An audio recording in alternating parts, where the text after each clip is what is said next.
Hello guys, आपका मधुर Gupta channel पे एक बार फिर से स्वागत है।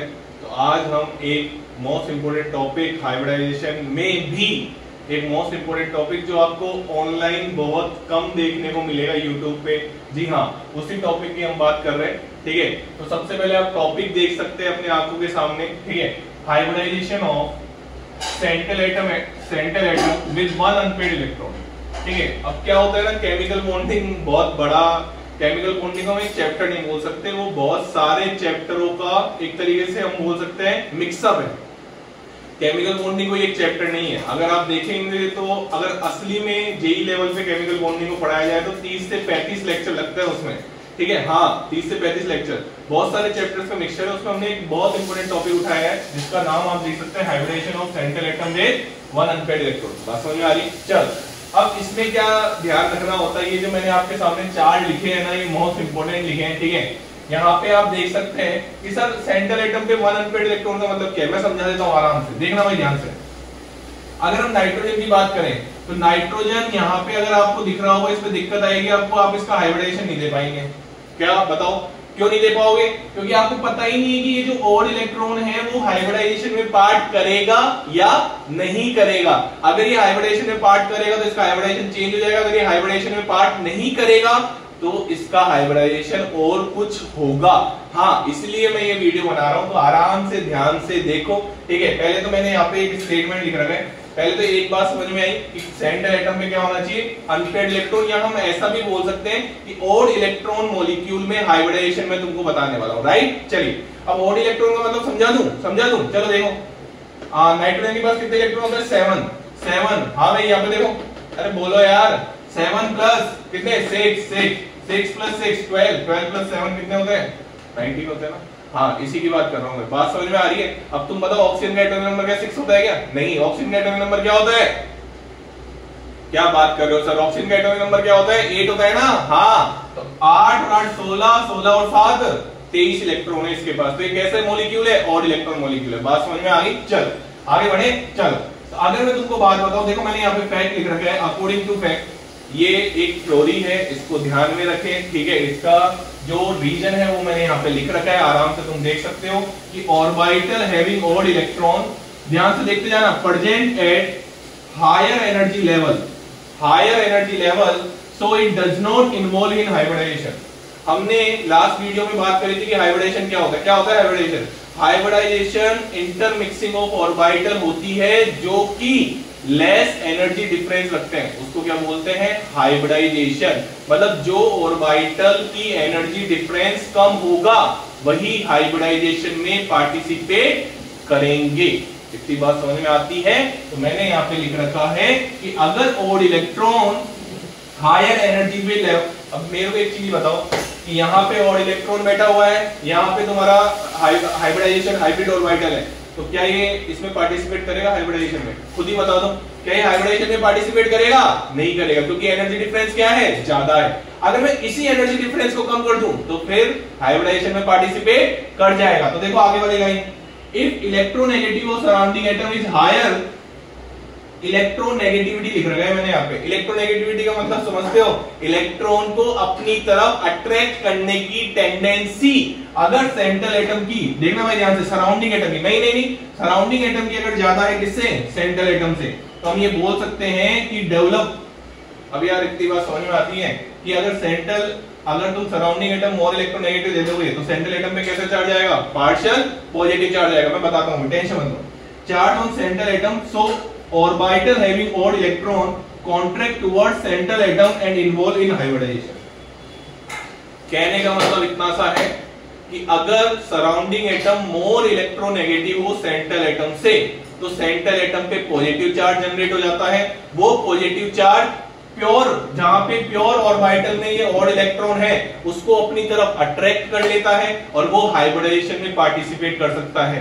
अगर एनर्जी लेवल ये हुआ तो हाइब्रिडाइजेशन में पार्टिसिपेट, मैं जस्ट फॉर एग्जांपल बता रहा हूं तुमको। ठीक है, अगर एनर्जी लेवल ज्यादा हुआ हाइब्रिडाइजेशन में पार्टिसिपेट नहीं करेंगे। मान लो ये ऑड इलेक्ट्रॉन है जो प्योर ऑर्बिटल में बैठा हुआ है, ये हाइब्रिड ऑर्बिटल है, क्या ये ओवरलैप करेंगे? नहीं करेंगे। लेकिन अगर ये गैप मैंने कम कर दिया तो अब हाइब्रिडाइजेशन में पार्टिसिपेट कट जाएंगे। तो मैं यही समझा रहा हूं बच्चा।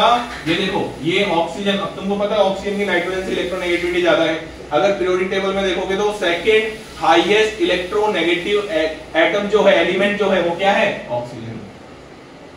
3.5, हाँ पढ़ते हैं ना 3.5। हाँ, तो इस पे बताओ कौन सा चार्ज डेवलप होगा? Positive charge. Positive charge. इस पे कौन सा चार्ज डेवलप होगा? Positive charge. Positive charge. इस पे कौन सा चार्ज डेवलप होगा? Positive charge. Positive charge. Sir chlorine आ गया, देखो यहाँ पे देखो ऑक्सीजन है, मोर इलेक्ट्रोनेगेटिव एटम। हाँ भाई इधर आ जाओ, इधर आ जाओ। हाँ, यहाँ पे देखो इलेक्ट्रोनेगेटिव एटम कम है। बात समझ में आ रही है? तो अपनी दोनों बिल्कुल कंसंट्रेशन के साथ सुनना, मैं जो बोलने वाला हूँ ध्यान से सुनते जाना। इस सेंट्रल एटम में यहाँ पे पॉजिटिव चार्ज आया।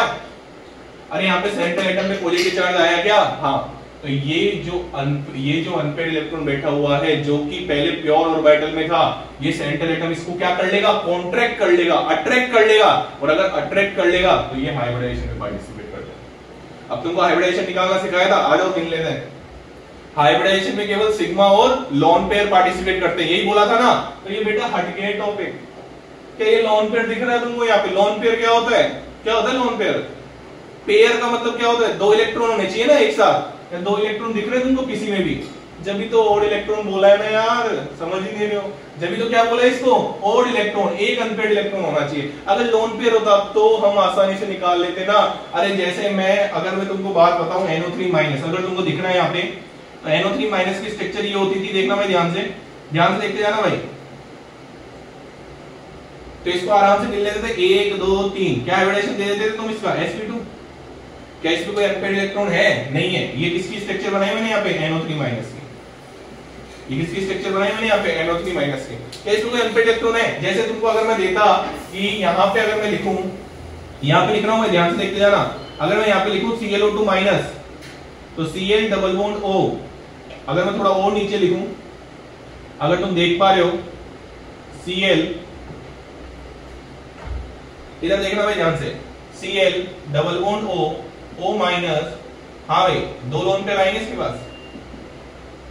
तो ऐसे हाइब्रिडेशन निकालना सिखाया था ना, 1 2 और इस पे 4 हो गए ना। तो इसका हाइब्रिडेशन क्या हो गया? sp3 आराम से दिख रहा है। बट ये वैसे नहीं है, इनमें अनपेयर्ड इलेक्ट्रॉन है सेंट्रल एटम पे। ओड इलेक्ट्रॉन स्पीशीज का हाइब्रिडेशन सीख रहे हैं हम। ये नॉर्मल जितने भी कंपाउंड है उनसे हटके हैं, इसलिए तो अलग से पढ़ रहे हैं, इसलिए तो मोस्ट इंपोर्टेंट टॉपिक बन जाता है।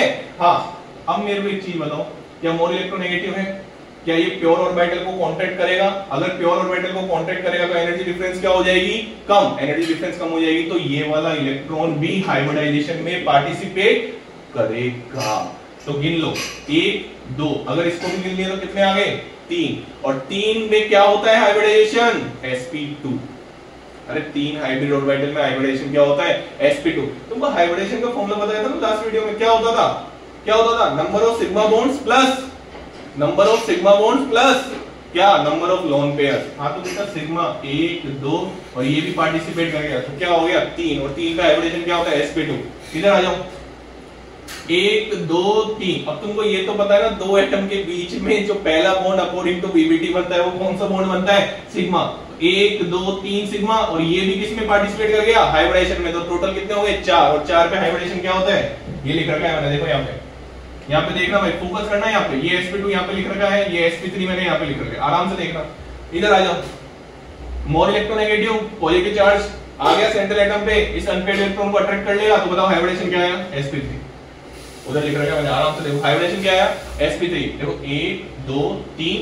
अगर इसको काउंट नहीं करते तो sp2 आता, बट ये भी हाइब्रिडेशन में पार्टिसिपेट कर गया, तो क्या आ गया हाइब्रिडेशन? sp3। अब इधर आ जाओ, ये जो तुमको दिख रहा है, आराम से देखो, ये जो तुमको दिख रहा है, देखो 1 2 3। 3 का हाइब्रिडेशन क्या आता था? sp2। देखो sp2 लिख रखा है मैंने। अरे सर आपने इसमें sp3 क्यों नहीं लिखा? बेटा देखो क्या लाइन लिख रखी थी, if electronegativity of surrounding atom is higher than central atom then it develop partial positive charge. क्या इस कार्बन पे पार्शियल पॉजिटिव चार्ज डेवलप होगा? पार्शियल पॉजिटिव चार्ज डेवलप होगा? नहीं होगा ना, नहीं होगा ना। तो ये वाला जो इलेक्ट्रॉन है वो कौन से ऑर्बिटल में होगा? वो प्योर p ऑर्बिटल में होगा।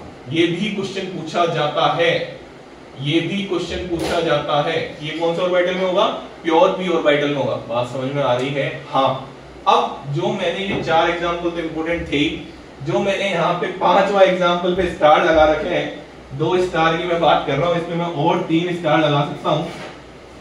ये जो आपको ClO2 दिख रहा है ना, कंट्रोवर्शियल क्वेश्चन रह चुका है। इसका जो हाइब्रिडेशन होता है वो sp2 होता है, और इसका sp2 हाइब्रिडेशन कैसे होता है उसकी बात हम नेक्स्ट वीडियो में करेंगे, क्योंकि इसमें जो बॉन्ड लिख रखा है ना यहाँ पे, वो मैंने लिख रखा है ओड इलेक्ट्रॉन बॉन्ड। और मे भी तुम पढ़ रहे हो 11 12 पढ़ रहे हो, तुमने मे भी हो सकता है कि ओड इलेक्ट्रॉन बॉन्ड ही नहीं सुना हो क्या होता है, तो हम ओड इलेक्ट्रॉन बॉन्ड की भी बात करेंगे। इससे बस नेक्स्ट वीडियो जो आएगी, तो ये वीडियो मैंने बनाई है जिसका नाम मैंने दिया है hybridization of central atom with unpaired electron, या तुम बोल सकते हो ओड इलेक्ट्रॉन मॉलिक्यूल्स स्पीसीज का हाइब्रिडेशन कैसे कैलकुलेट करता है। बहुत आसान है। अगर सराउंडिंग एटम मोर इलेक्ट्रोनेगेटिव हो, देखो ये कॉमन एग्जांपल है, ठीक है ना, ये जो मोस्ट इंपोर्टेंट एग्जांपल है वही मैं तुम्हारे सामने लेके आया हूं। मेरा वीडियो बनाने का जो मतलब है वो यही है कि नंबर स्कोर हमारा सबसे ज्यादा हो, ठीक है ना। चलो मिलते हैं, thank you so much. Channel को लाइक करते रहे, शेयर करते रहे, सब्सक्राइब करें, ठीक है, चलो बाय।